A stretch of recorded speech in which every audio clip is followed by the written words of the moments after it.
ये कौन से हिंदू धर्म की बात करते हैं? 200 रुपए सरसों के तेल का दाम हो गया है, अब तो मंदिर में दिया भी नहीं जल रहा है। जिनको हमने समझा था लीडर, वो तो निकले रंगा बिल्ला प्रॉपर्टी डीलर। कौन है ये? रंगा नरेंद्र मोदी हैं और बिल्ला अमित शाह हैं। ये दोनों सब कुछ बेचने में लगे और देश के अंदर कुछ भी नहीं छोड़ा है। वो बचते नहीं है जरा सी। देखिए सुनिए, जो बोलते हैं वो बचते नहीं है। ये लोकतंत्र में बोलने का अधिकार है। नहीं, आप हमें धमकी दे रहे हैं या समझा रहे हैं? इनसे वो लोग डरते हैं, ये इनसे वो लोग डरते हैं जो इनकी पार्टी का पट्टा पहन के घूमते हैं, जिनको सच्चाई बोलने से डर लगता है क्योंकि इनकी पार्टी का पट्टा पहन रखा है। हमने कोई इनकी पार्टी का पट्टा नहीं पहन रखा अपने गले में। अरे भाई, मैं बता रहा हूँ ना आपको। भारतीय जनता पार्टी के राज्यसभा सांसद हैं सुभाष चंद्रा, उनका चैनल है जी न्यूज। न्यूज 18 के मालिक हैं अंबानी साहब। अब अंबानी साहब के जब पोर्ट पर हीरोइन पाई जाती है तब उनसे सवाल नहीं करती इस देश की मीडिया, लेकिन शाहरुख खान के बेटे आर्यन के पास में ड्रग्स क्या पाया जाता है थोड़ा सा तो पूरा तुल उठा देते हैं। जिसको वो पैसा मिला है सबसे बड़े गरीब अंबानी साहब को, अडानी साहब को, जिनके हाथों आज आपने देखा रेलवे चली गई हमारे देश की, एयर इंडिया भी चला गया हमारा, BSNL भी चला गया, MTNL भी चला गया। और आप लोगों को जब तक समझ में नहीं आएगी, जब तक हमारी किडनी नहीं बिकेगी, आप तो मानेंगे नहीं कि देश में कुछ बिक भी रहा है। 2014 के लोकसभा चुनाव में जनता ने नरेंद्र मोदी को देश का सत्ता देने का काम किया था और ये वही नरेंद्र मोदी देश के प्रधानमंत्री अभी 7 सालों से हैं। उन्होंने ये दावा किया था और जनता से ये वादा किया था कि वो अच्छे दिन लाएंगे। 7 सालों से देश की सत्ता पे नरेंद्र मोदी हैं, लेकिन हालातों की बात कर ली जाए तो हालात बद से बदतर है। लगातार देश की जो जनता है वो महंगाई की मार झेल रही है और जो देश में जय जवान जय किसान का नारा बीजेपी ने दिया था, आज हालात ये हो चुके हैं कि किसान कई महीनों से सड़क पे हैं अपनी मांगों को लेके, लेकिन ये सरकार गूंगी और बहरी हो चुकी है। हमारे साथ बात करने के लिए मोहित जी हैं, समाज सेवी हैं, अपने विभाग बोल के लिए जाने जाते हैं और जो भी सरकार का, जो भी जनता का जो मुद्दा रहता है उनको उठाने का काम करते हैं। हमारे साथ हैं मोहित जी, पहले तो आपका स्वागत है। मोहित जी, हालातों की बात कर ली जाए तो देश की हालात है वो बद से बदतर है। लगातार महंगाई का प्रकोप है, कहीं ना कहीं जनता त्रस्त है। पेट्रोल 100 के ऊपर चले गए, सरसों तेल 200 के ऊपर चले गए।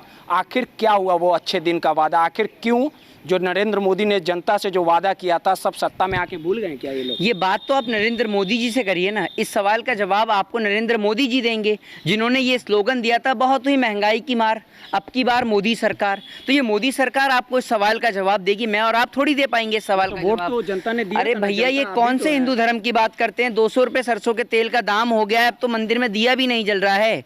ये कौन से धर्म की बात कर रहे हैं आप? ये बताइए। लोगों के पास खाने को रोटी नहीं है, सर ढकने के लिए उनके पास मकान नहीं है।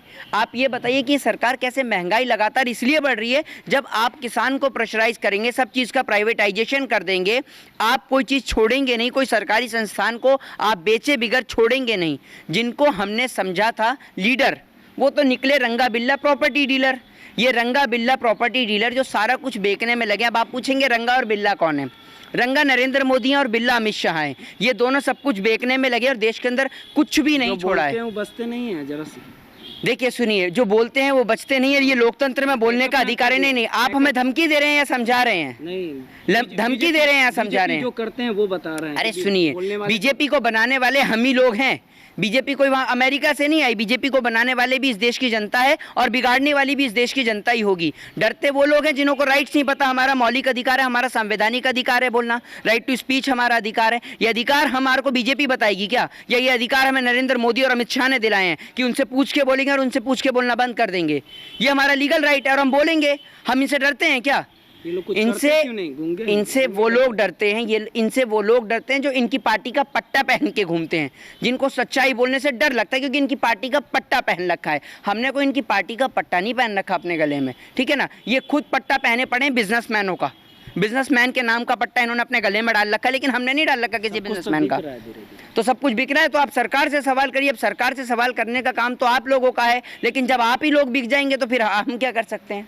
आप लोग भी तो कोई बचे हुए नहीं है। जी न्यूज, अरे भाई मैं बता देता हूँ, आधार होगा ना आपके पास? अरे भाई मैं बता रहा हूँ ना आपको, भारतीय जनता पार्टी के राज्यसभा सांसद हैं सुभाष चंद्रा, उनका चैनल है जी न्यूज, न्यूज 18 के मालिक हैं अंबानी साहब। अब अंबानी साहब के जब पोर्ट पर हीरोइन पाई जाती है तब उनसे सवाल नहीं करती इस देश की मीडिया, लेकिन शाहरुख खान के बेटे आर्यन के पास में ड्रग्स क्या पाया जाता है थोड़ा सा तो पूरा तुल उठा देते हैं। भैया आप अगर आर्यन को जेल भेज रहे हो तो अंबानी साहब के जिनके पोर्ट पे पाया गया उनसे भी तो एक बार पूछ लीजिए, उनको तो आप दिखाते नहीं है। अब यूँ तो है नहीं कि वहाँ पर थोड़ा बहुत पाया गया हो, वहाँ तो इतना सारा हीरोइन पाया गया है कि अगर वो हीरोइन वहाँ पर पहुँच जाता तो महाराष्ट्र जो है वो पूरा का पूरा ड्रग्स की संगत में आ जाता, पूरा का पूरा चरस गांजे अफीम ये समझिए पूरा का पूरा जो यंगस्टर है वो एक तरीके से नशे की संगत में आ जाता। लेकिन हमारे देश की मीडिया के पास इतनी पावर कहाँ है? आप लोगों ने कभी प्रधानमंत्री से सवाल किया हो तो बताइए, जो प्रधानमंत्री इतना झूठ बोलते हैं, जो बोलते हैं 100 करोड़ के पैकेज का ऐलान, प्रधानमंत्री से पूछिए कि वो 100 करोड़ रुपया जाता कहाँ है। आपने कहा गरीब को मिल गया पैसा, मैंने कहा गरीब को मिल गया, आप गरीब के पास गए, गरीब ने कहा गरीब को मिल गया, तो गरीब है कहाँ आखिर इस देश में? हम भी तो उस गरीब को ढूंढना चाहते हैं कि वो गरीब गया कहाँ जिसको वो पैसा मिला। वो पैसा मिला है सबसे बड़े गरीब अंबानी साहब को, अडानी साहब को, जिनके हाथों आज आपने देखा रेलवे चली गई हमारे देश की, एयर इंडिया भी चला गया हमारा, BSNL भी चला गया, MTNL भी चला गया। और आप लोगों को जब तक समझ में नहीं आएगी, जब तक हमारी किडनी नहीं बिकेगी, आप तो मानेंगे नहीं कि देश में कुछ बिक भी रहा है। लेकिन सबसे बड़ा सवाल है जो गोदी मीडिया है जो कर रही है वो हम लोग तो सड़क वाले मीडिया है। देखिए छोटे मीडिया, गोदी मीडिया का क्या है? गोदी मीडिया तो करेगी, गोदी मीडिया को तो पैसा मिलता है इसी चीज का। हम लोग तो छोटे मोटे पत्रकार। क्यों छोटे? देखिए पत्रकार कोई ये बिल्कुल नहीं, देश के लोकतंत्र ने एक मिनट, देश के लोकतंत्र का चौथा स्तंभ है, पत्रकार कोई छोटा नहीं हो सकता। आप आरोप लगा रहे हैं नहीं, गोदी मीडिया को इसके लिए बता रहा मैं आपको, बिल्कुल पत्रकार कोई छोटा नहीं होता, और बल्कि आप लोग का अगर ईमान जीवित है तो आप वहां बैठे उन गोदी मीडिया से बहुत ऊपर हैं, बहुत ऊपर हैं।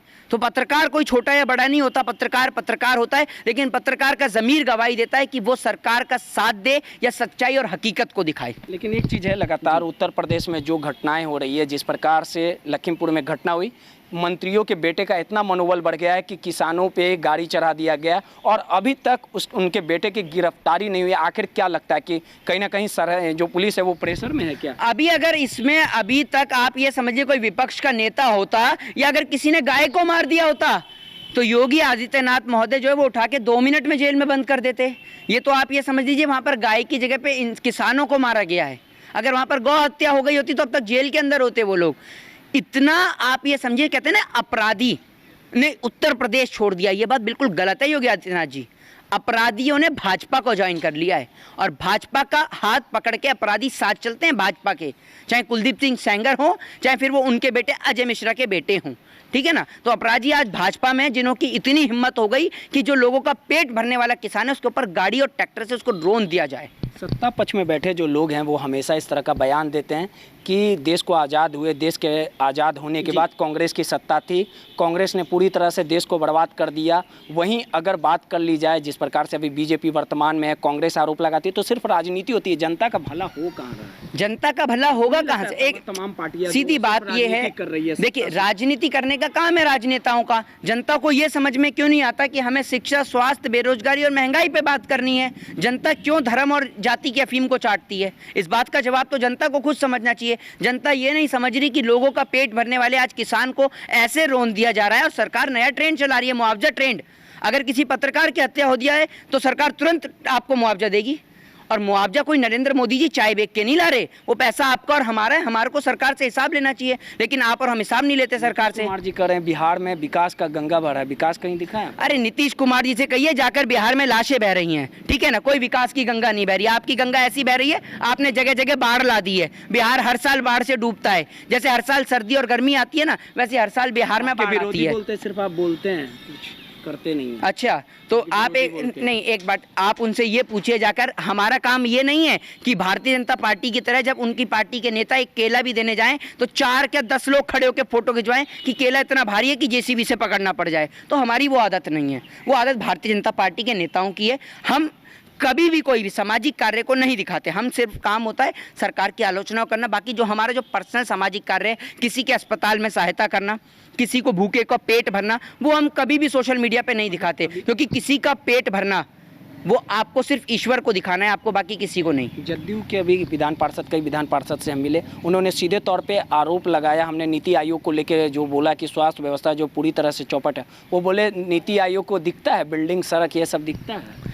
आप स्वास्थ्य सेवाएं कहाँ से बेहतर होंगी? जब एम्बुलेंस की गाड़ी में दारू की बोतलें पाई जाएंगी तो आपको लगता है स्वास्थ्य सेवा अच्छी होंगी? बताइए ना आप मुझे। और स्वास्थ्य सेवा का तो इतना बुरा हाल है कि आप चले जाइए, ज़्यादा दूर नहीं, पीएमसीएच में चले जाइए, अगर बिहार की बात कर रहे हैं, जाके चले जाइए, डॉक्टर्स जो हैं वहाँ पर अवेलेबल नहीं है, डॉक्टर्स की संख्या बहुत कम है। डॉक्टर्स की संख्या तो जब बढ़ेगी जब इनसे मेडिकल का एग्ज़ाम ठीक से होगा। मेडिकल का एग्ज़ाम लीक हो जाता है। बिहार में तमाम जगह पे स्टूडेंट्स प्रदर्शन दे रहे हैं, लखनऊ में स्टूडेंट प्रदर्शन दे रहे हैं, वहाँ गाजीपुर में किसान प्रदर्शन कर रहे हैं, तमाम जगह पे पूरा देश का नौजवान। सरकार में कौन काम अच्छा लगा था आपको? जी, कांग्रेस की सरकार। यहाँ आप मेरे से पार्टी की बात करने के लिए आए हैं क्या? नहीं, सरकार मैं तो आपसे कहता हूँ ये एम्स नहीं, हमें वही कर रहा हूँ, एम्स, अपोलो, मैक्स, ये जो सब बने हैं ये सब कहाँ से आए? इसरो जो आए कहाँ से आए? ये 2014 के बाद बना है इसरो, 2014 के बाद बना है इसरो। कांग्रेस की भारत में पहला पोखरण परमाणु परीक्षण कब हुआ? ये 2014 के टाइम पे हुआ। नहीं, आप समझदार हैं, खुद इस सवाल का जवाब लीजिए, देश की जनता को भी दीजिए। मैं कोई यहाँ पार्टी को मैं कोई पार्टी को यहाँ पर जस्टिफाई करने के लिए नहीं खड़ा हुआ हूँ कि कौन सी पार्टी अच्छी और कौन सी पार्टी खराब है। आप ये देखिए जनता को क्या लाभ है। एक आखिरी सवाल, जिस प्रकार से जम्मू कश्मीर में जो घटना हुई है वो काफी दुखद है, आप लगता है ना कि सबसे पहले तो जम्मू कश्मीर के अंदर जो भी घटना हुई है उसके लिए हम दुख अर्पण करते हैं, शोक अर्पण करते हैं। दूसरी बात ये कि जम्मू कश्मीर से धारा 370 हटने के बावजूद भी अगर वहां पर आतंकी हमले होते हैं तो आपको प्रधानमंत्री से सवाल करने चाहिए, देश के गृह मंत्री से सवाल करने चाहिए कि देश के तड़ीपार गृह मंत्री कर क्या रहे हैं कि जम्मू कश्मीर में हमारे देश के जवान शहीद होते हैं बॉर्डर पर, यहाँ पर खेत में किसान शहीद हो रहा है, और हमारे देश के नेता क्या कर रहे हैं। जय हिंद, जय भारत, वंदे मातरम। ये थे मोहित जी जिन्होंने सीधे तौर पे कहा कि लगातार किसान मर रहे हैं और सरकार जो है वो किसानों के साथ सौतेला व्यवहार कर रही है। रोहित यादव, नटराज न्यूज़, पटना।